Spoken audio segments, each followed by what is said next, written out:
வணக்கம். இன்றைக்கி ஒரு வெக்காபுலரி ரிலேட்டட் லெசன் பார்க்க போகிறோம். ஃப்ளட்டருங்கிற வேர்டோட மீனிங்கும் யூசேஜும் பார்க்கலாம். நிறைய எக்ஸாம்பிள்ஸ் சொல்ல போகிறேன், அதனால் நீங்கள் கவனமாக கேளுங்க.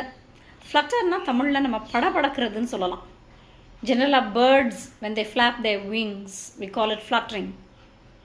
The flag fluttered in the breeze-னு கூட சொல்லலாம். காற்றுல கொடி படபடத்தது அப்படின்னு சொல்லலாம். ஸோ இந்த படபடக்கிறதுங்கிறது a quick series of movements. அது அப் அண்ட் டவுனாக இருக்கலாம், இல்லை சைட் டு சைடாக இருக்கலாம். சில நேரங்களில் ஜென்டில் ஸ்வேயிங்க்கு கூட நம்ம சொல்லலாம். Like do you remember the daffodils poem, வேர்ட்ஸ்வர்த்தோட போயம். ஸோ அந்த daffodils, a host of golden daffodils beside the lake, beneath the trees, fluttering and dancing in the breeze. So அந்த மாதிரி fluttering and dancing, ஸோ அந்த மாதிரி ஒரு gentle swaying மூவ்மெண்ட்டுக்கு சொல்லலாம்.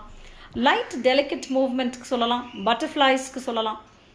The butterflies fluttered about in the garden சொல்லலாம். Actually பட்டர்ஃப்ளைஸோட collective noun கூட flutter, a flutter of butterfliesனு சொல்லலாம். So அந்த மூவ்மெண்ட்டை வச்சே அந்த கலெக்டிவ் நவுன் ஃபார்ம் ஆகிருக்கு. பீப்புளுக்கு சொல்லலாம். she fluttered about making preparations for the party.